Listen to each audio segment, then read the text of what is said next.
Once upon a time, in the heart of the bustling city of Lagos, amidst the endless honking of traffic and the dazzling light of nightclubs, lived a girl whose beauty turned heads wherever she went. Her name was Annabella, shortened to Annie by those around her. Annie, a girl who had once been the pride of her humble family, but had now become the queen of Lagos' underworld of glamour and deceit. Annabella was born into a struggling household in the remote village of Umuewele.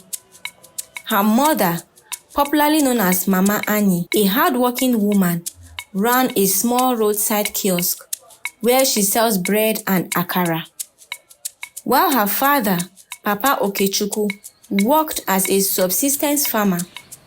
They had little, but they were happy, or at least they tried to be. From a young age, Annabella had been fascinated by the world beyond the village. She longed for a shimmering light of the city and dreamed of wearing clothes that sparkled like the stars she saw on television. But life dealt her family a harsh blow when Papa Okechukwu fell ill and could no longer walk. Annabella watched her mother struggle, the debts piling up, the shame creeping into their lives. They became the subject of gossip in their neighborhood, whispered behind closed doors. How would they survive? The neighbors always asked. Annabella, once the hope of the family, saw no future in the hood. She yearned for escape, for freedom, and for wealth. One fateful evening, an old friend returned to Umuewele, flaunting her newfound riches and lavish lifestyle in Lagos. Her name was Cynthia, but she now went by Sea Baby. She painted pictures of a glamorous life in the city, parties, designer clothes, men who would give anything just for a night with a girl like Annabella. Hook up, Cynthia whispered. That's where the real money is.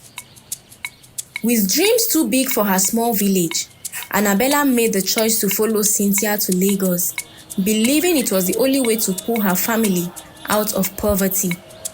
She promised herself it would only be for a short while, just enough to gather the money they needed. But once in Lagos, the city's dark temptations quickly swallowed her whole. Soon, Annabella became one of the most sought-after slay queens. She wore the finest wigs, drove expensive cars, and was draped in clothes that shimmered in the moonlight. Men threw money at her feet. She basked in the power she held over them. But behind the bright light and designer clothes, there was a darker truth, a hollow emptiness that no amount of money could fill. Then came the night that changed everything. A reckless encounter with a wealthy politician left Annabella pregnant. It was a mistake, a moment of carelessness in her world of calculated risk. She could not afford to slow down now. Not now.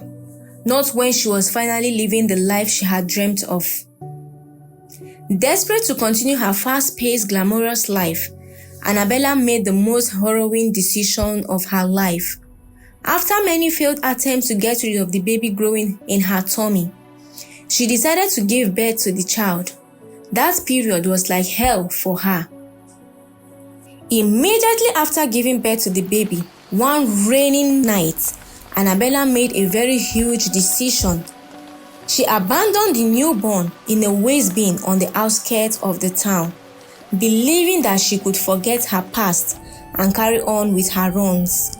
But what she didn't know was that this decision would haunt her forever, and the gods of the land had already begun to stir in the shadows, waiting for the moment to unleash their vengeance.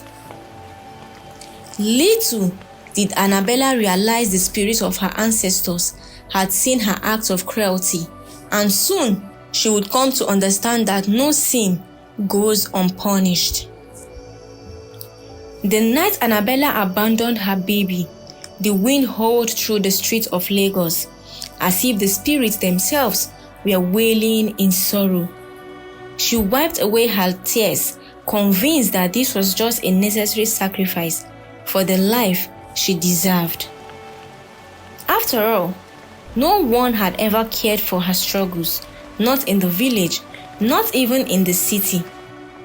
Her heart had grown cold over time, and she believed that love was a weakness she could no longer afford. Weeks passed, and Annabella returned to her usual life. The parties, the men, the money. It all felt the same. Yet, something was different.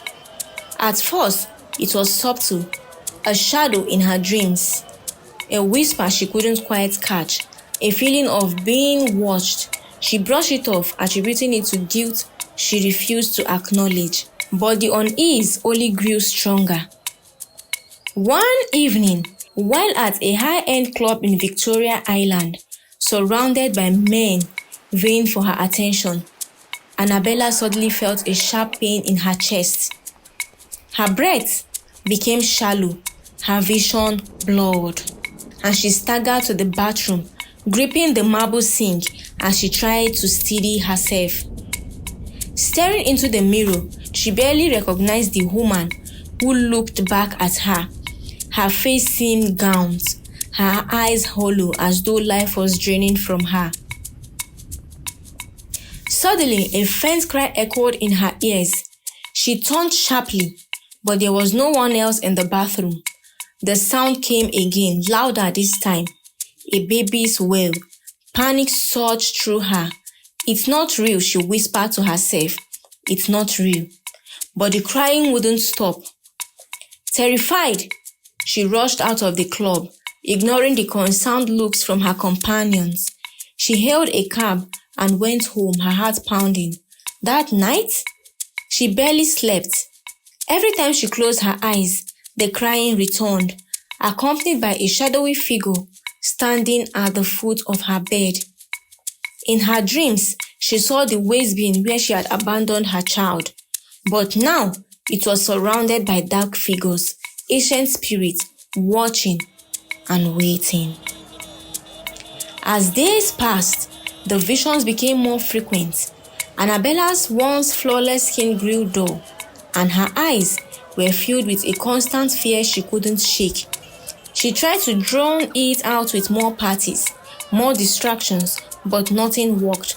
The baby's cries followed her everywhere in the street, in her luxurious apartment, even in the presence of high-paying clients. One night, after yet another sleepless struggle, Annabella made her way to Cynthia's place. "See, baby," she pleaded, her voice trembling. "Something is wrong with me. I keep hearing baby crying. I can't sleep. I feel like I'm losing my mind." Cynthia looked at her concerned, but also cautious. "Annabella, you need to relax. It's probably just stress. You've been working too hard, girl. Maybe take a break. Go to Dubai, enjoy yourself." But Annabella knew this wasn't just stress. Something far more sinister was happening. The spirits of the ancestors had begun to haunt her, punishing her for the life she had taken so carelessly. She thought about her family back in Umuwele, how far she had come from them, and how disconnected she now felt from the person she once was. But there was no going back. Was there? That night, the dreams returned, more vivid than ever. Annabella saw herself back in the village, standing in front of the ancestral tree where her people offered sacrifices to the gods. An old woman appeared before her, her face withered with age, her eyes glowing with otherworldly power. "You cannot escape the sins of the past, child," the old woman said, her voice booming. "The spirits demand a price for the life you threw away." Annabella awoke in a cold sweat, her heart racing. She knew what she had to do. She had to return to the village, but how could she face her family? Her mother, who had sacrificed everything for her, and her father, who had once been so proud of his little girl. The next day, Annabella packed her things and left Lagos, returning to Umuewele after years of being away. When she arrived, the village seemed unchanged, quiet, peaceful, as if time had stood still. But Annabella felt out of place, as though she no longer belonged. She made her way to her family's home, her feet dragging with the weight of guilt. Mama Nkechi stood at the door, her eyes widening in disbelief when she saw her daughter. "Annabella, is it really you?" Tears filled Annabella's eyes as she fell to her knees before her mother. "Mama, I have made a terrible mistake. I have done something unforgivable." Mama Nkechi's face softened with worry as she knelt down to comfort her daughter. "Whatever it is, my child, we will face it together, but you must tell me everything." Annabella confessed everything: her life in Lagos, the runs, the men, and the worst of all, the baby she had abandoned. Mama Nkechi listened in silence, her face a mix of sorrow and shock. When Annabella finished, her mother spoke softly. "You must seek forgiveness from the gods. The spirits do not forget, but they may grant mercy if you are sincere." That night, Annabella was taken to the village spiritual leader, a wise elder who had long served as the intermediary between the living and the spirit world. He listened to her story and nodded gravely. "The spirits are angry, child. They demand justice, but there is still a way to make amends. You must find the child you abandoned. Only then can the curse be lifted." Annabella's heart sank. She had no idea where her child was, whether it was still alive, but the thought of spending the rest of her life haunted by the cries of the child she had forsaken filled her with terror. And so, Annabella began her journey of redemption, searching the streets of Lagos for the baby she had left behind, hoping, praying that it wasn't too late to make things right. Annabella's journey back to Lagos felt heavier this time. The glitz and glamour that once excited her now seemed hollow. Like a mask hiding the city's darker truth, she had traded her soul for temporary pleasures, and now she was paying the price. But she clung to the hope that somehow she could undo the terrible wrong she had committed. Days turned into weeks as Annabella scoured the streets where she had abandoned her child. She went to hospitals, orphanages, and even to the police. But there was no sign of the baby. At night, the cry still echoed in her mind, growing louder and more piercing. She could barely eat or sleep, her body weakening under the weight of her guilt and exhaustion. One evening, as she walked through a desolate part of the city, she spotted a group of street children huddled around a fire, trying to keep warm. Something about the sight tugged at her heart. She felt compelled to go closer. As she approached, she noticed one child sitting apart from the rest, a little girl with big dark eyes and a solemn expression, clutching a dirty clothed doll. Annabella's heart skipped a beat. The child's face seemed familiar, though she couldn't place why. Her legs trembled as she crouched down in front of the child. "Hello?" she whispered, her voice shaky. "What's your name?" The little girl looked up at her, her eyes filled with an unsettling wisdom for someone so young. "I don't have a name," she said quietly, her voice barely audible over the crackling fire. Annabella's throat tightened. "Where are your parents?" she asked, though deep down she feared the answer. The girl shook her head. "I don't remember. I was left a long time ago." A cold wave of realization washed over Annabella. Could this be her child? The baby she had abandoned. But how could she be sure? Desperation and hope battled inside her as she reached out to touch the girl's hand.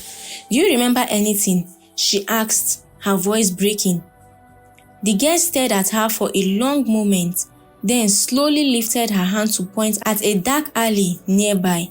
"I was found there," she whispered in a bin.